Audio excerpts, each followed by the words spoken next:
Hello, Louis here. Now I'm very excited to be making this video as today we'll be breaking down the music I've written for the Lab's Electronic Antique release. This piece was created using sounds only found in the Electronic Antique Labs and I've had a blast writing it. I'm really pleased with how it's come together. So without further ado, let's give it a listen.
So yeah, there it is. Firstly, I want to give a quick thanks to all the lovely comments I've received about this piece of music. I'm glad you seemingly enjoyed listening to it as much as I had fun writing it.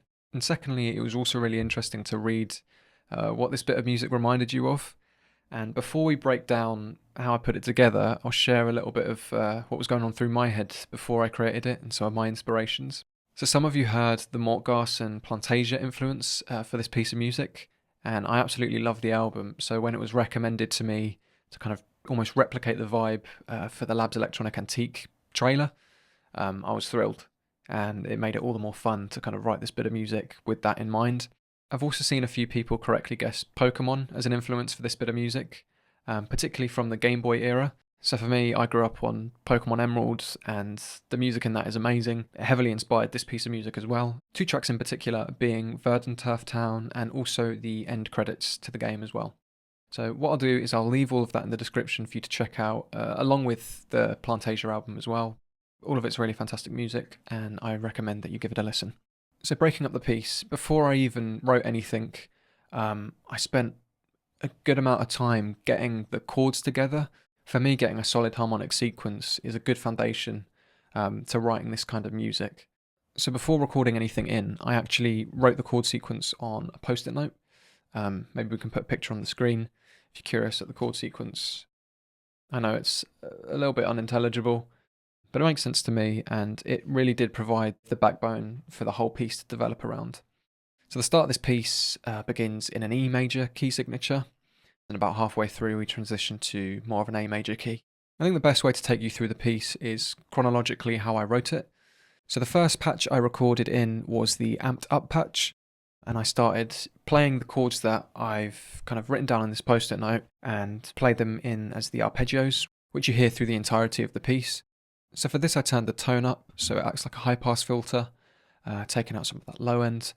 And if you want to get really kind of in-depth with how each patch works and what's in it, there's also a walkthrough on this channel which I recommend checking out as well.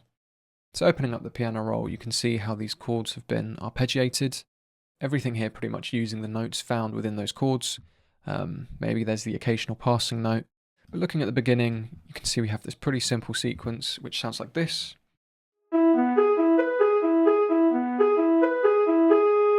Really just kind of playing around on an E major chord there.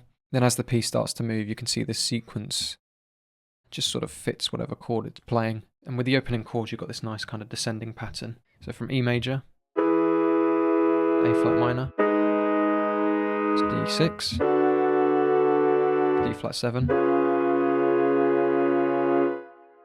So notice how the root note from the E is just going down chromatically. And then after that we've got F sharp minor, A major, B7, and then just a B major. So already you can hear this kind of pattern with the chords. The chords are quite closely linked. There's a slight descending chromatic theme. It almost sounds like the Life on Mars chord sequence. So back to the amped up patch. I arpeggiated that, but also added a little inbuilt tape delay from Logic, and it sounds like this.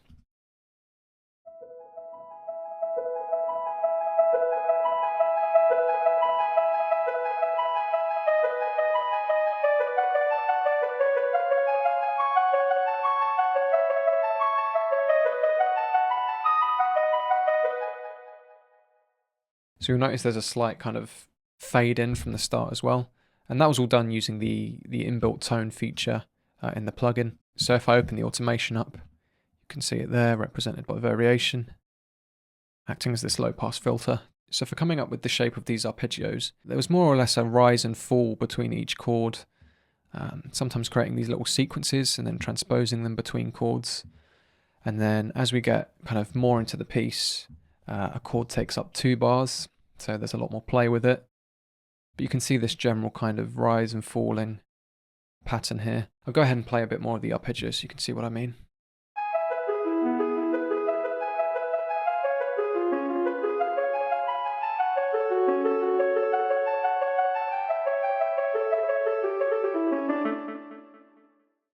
I really enjoy like adding those little kind of triplets and slight rhythmical changes.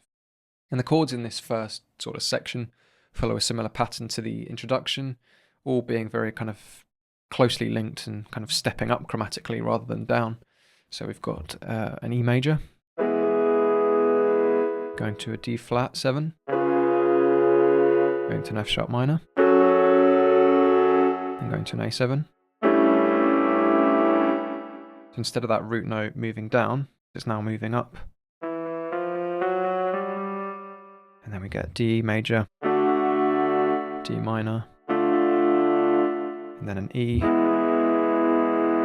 before we start our newer section. Another thing in the arpeggios I want to point out, just before that kind of second section, you'll notice again the reintroduction of some triplets and even some 16th notes just before we lead into this section here on the 30th bar. You might be thinking these are quite quick, but if you take a look at the tempo up here, we've got quite a fast tempo. So by speeding up the tempo, it allows me to kind of neatly quantize all of this.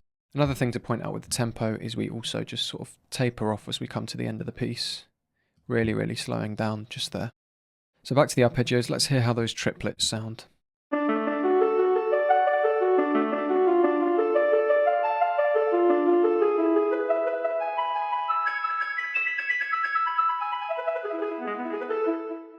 I really like how that rhythm speeds up. Probably sounds like it's from a Game Boy. Just looking at the piano roll as a whole, you can see the arpeggios between chords really do kind of link up with one another, almost as if you can draw a line through it all and it all connects. And that was a conscious decision as well, not to make it all kind of jump all over the place. I felt like the arpeggios were kind of the heart of the piece, and I wanted them to help carry the listener throughout the whole thing. Some interesting sequences to point out is this part here where everything starts to fall, all using the same kind of chords, just different kind of inversions as it falls. Gives quite a nice vibe.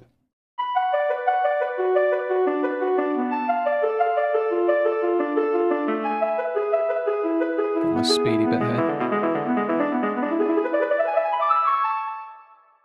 Another thing to note as well is at the end of the piece we start to actually turn the delay down, just as the tempo is kind of slowing down.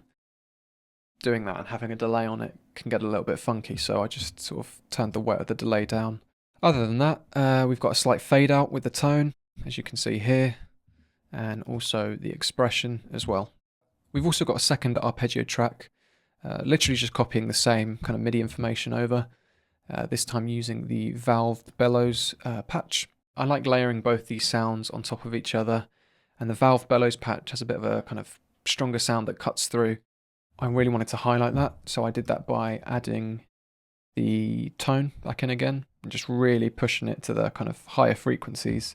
And I did that for all tracks as well, as this little kind of transitional moment. Slight difference there. and also the same for the melody and the chords. You can also see, unlike our original arpeggio track, that this one really does fade in, making use of that tone effects feature. I'll go ahead and show you what this one sounds like.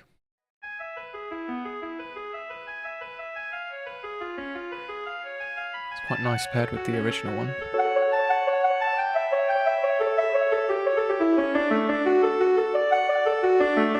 It's really starting to sink through now.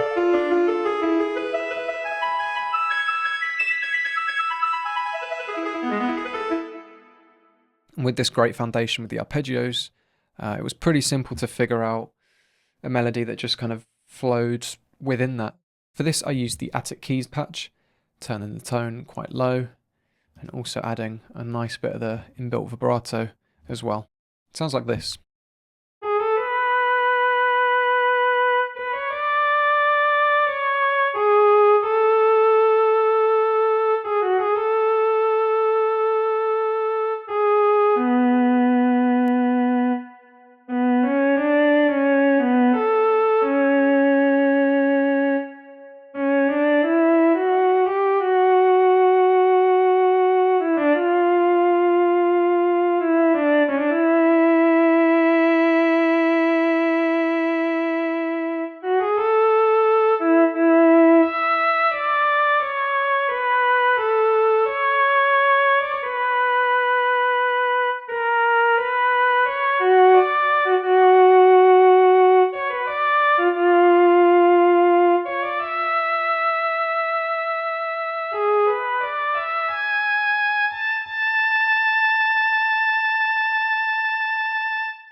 So a couple of automation tricks I did on this one was expression on some of the longer notes, just to almost sort of emulate them fading out. And then also, like I mentioned, that bit around kind of the 29th bar, just really kind of ramp up the tone there. I'm sure you heard a lot of those higher frequencies coming in. You can see it also dipping out at the end there as well. Also during this last section, there's a second melodic line that comes in a little bit lower. So I actually wrote this secondary melodic line in first, but then I felt we needed this kind of higher line to sing over the top, just so we don't kind of end up in the same place as earlier sections. So we're still kind of ramping it up and increasing before we finish at the end there. Sounds like this.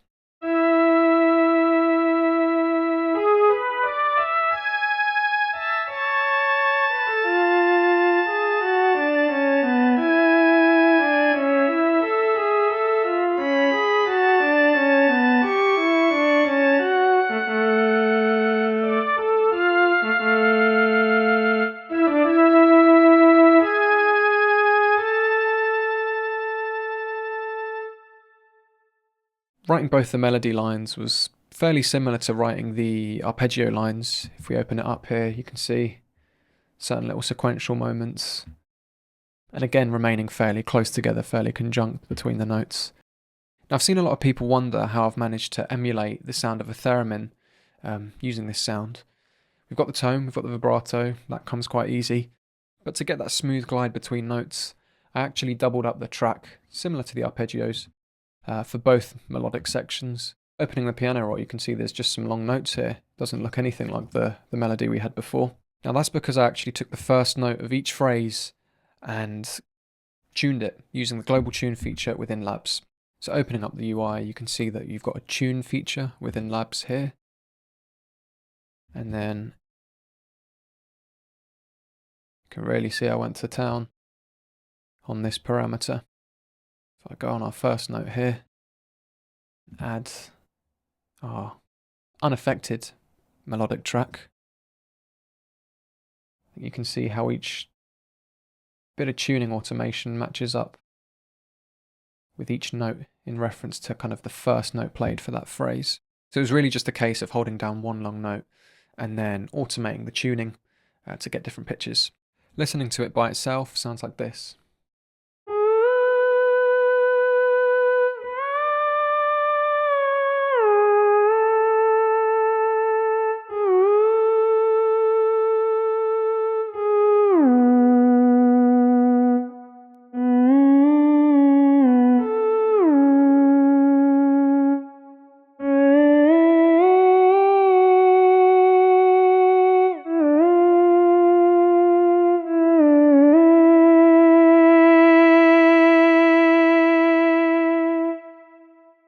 It sounds a little bit strange on its own, even though it has a certain charm to it, but pairing it up with our kind of unaffected melody that has all the notes programmed in, you kind of get the best of both worlds. You get the attack from the melody where the tuning isn't affected, but then you get the glides and slides from the track with the automated tuning.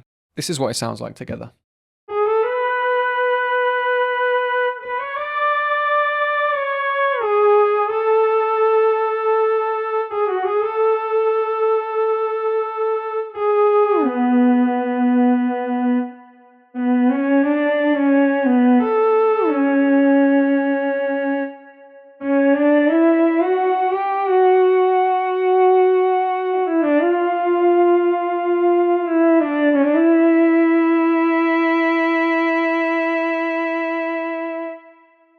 And the same was done for the secondary melody as well. You can see there's that extra track there. So to replicate that theremin-esque sound, hold down a note and automate the tuning. Perhaps think about doubling it up with a line that hasn't had the tuning kind of automated. And then also, if you're having really long jumps between notes, what I did was increase the time it took to reach that note. So you see with smaller jumps here, a semitone apart, it took no time at all. But for something that's pretty much an octave apart, I really stretched that out. And for me, it was really just doing it by ear, figuring out the amount of time it took to kind of reach certain notes. So moving on, the next thing I actually incorporated was a slight accent on the arpeggios. So for this accent, I'm using the valved bellows patch, which is also the same patch I used to double up the arpeggios. And the notes that this patch accents are also the notes that kind of are on the first beat of each bar in the arpeggios. You can see there. I've got this one panned to the left, whereas our arpeggios are panned slightly more to the right. I know our main one's a little bit more central there. And like our main arpeggio track, the accent also makes use of a tape delay, this time using quarter notes instead of triplets. It sounds like this.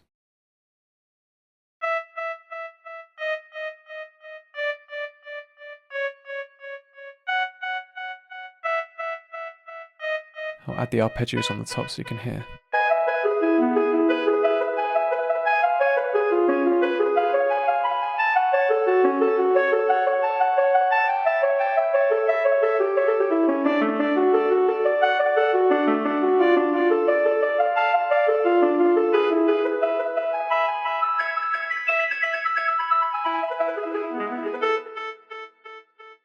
The accent also follows the arpeggios out to the very end. So while the melody fades off and the arpeggios take the spotlight again, the accent's also there with it. Like with everything else, it's still fading out using the tone, and because of the delay, I've also turned that off as we start kind of slowing down.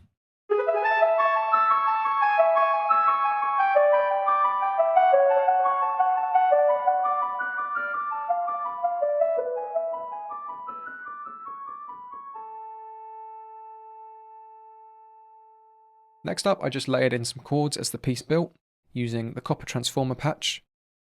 Now, playing the piece as a whole, you might not be able to pick out the chords. It's very subtle, but they do make a really huge difference. Here's what the chords sound like on their own.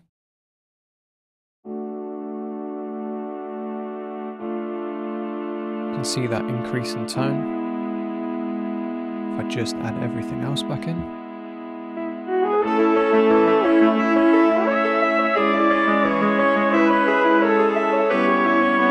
Taking the chords out makes a huge difference.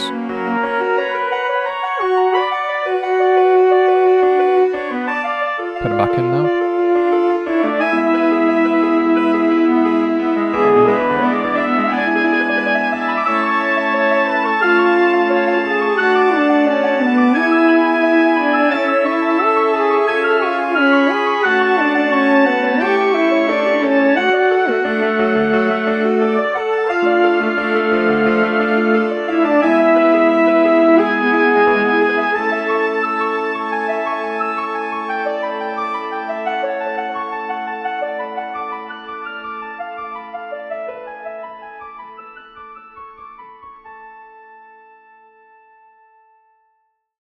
So you can see the majority of the chords are just sort of triads really, maybe the extra fourth note there. So even though these chords sit quite subtly in the piece, it actually supports a hell of a lot out of all of the other tracks, becoming quite a vital component. Finally, let's take a look at the bass. For this, I've used the harmonic woods pad, again, just sort of turning down that tone a little bit there. I've also duplicated the track using a sine wave to act as a sub-bass, using Logic's built-in sampler. And the bass, like with everything else, slowly builds, just moving a semitone at a time, before we kind of kick off with more of our melody and everything coming together, where it kind of alternates between these octaves here. Sounds like this.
I think having those alternating octaves as the piece kicks off really helped give it a bit more momentum. Starting with the higher octave, going down to the lower one, and then in that kind of last section mixing it up and starting with the lower one, going up to the higher one. Also worth pointing out, just at the end there, as our chords and melody fade out and our arpeggios continue, the bass continues to play, just walking down with our arpeggios. So that's pretty much all of the tracks covered. A couple of things to look at in the mix. I've added a UAD Lexicon 224 reverb, put it on the large hall preset. Particularly useful for our melodies and arpeggios. You can see as well, I've also actually put an EQ on the reverb. That's something I've been doing recently with the reverb, just taking out that lower end so it doesn't get too muddy. And you can see that with most of the tracks as well, I've just taken out a little bit of the lower end. As well as the EQs, I've also added a single band EQ on our output, on the high cut, so it sort of acts as this low pass filter. If I open up the automation, you can see as the piece comes to a close, all of those higher frequencies fade out, helping to bring it to a nice finish. One last little tip I want to mention, I'm not sure if I've touched on this in a video before, but it's something Dan Keane showed me, and it's playing everything back in mono. So in this case, I've just added a directional mixer onto my output of the track, put the spread on 0, and then when that's switched on, that all comes through in mono. The reason being is so you can balance everything and get it sounding good in mono. And once you switch that off, you'll find more often than not that everything kind of sits really nicely in its place and nothing's overshadowing another kind of component of the piece. We'll give it one final play just so you can kind of consolidate everything we've talked about today. Here we go.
Thanks ever so much for sticking it through to the end. I really appreciate you watching this one. If you haven't already, be sure to download Lab's Electronic Antique. It's a fantastic free plugin. I've had a hell of a lot of fun writing with it, and I hope you will too. Be sure to like, subscribe, and check out the other videos on the channel. There's lots more to come. Thanks again, and I'll be seeing you soon. Take care.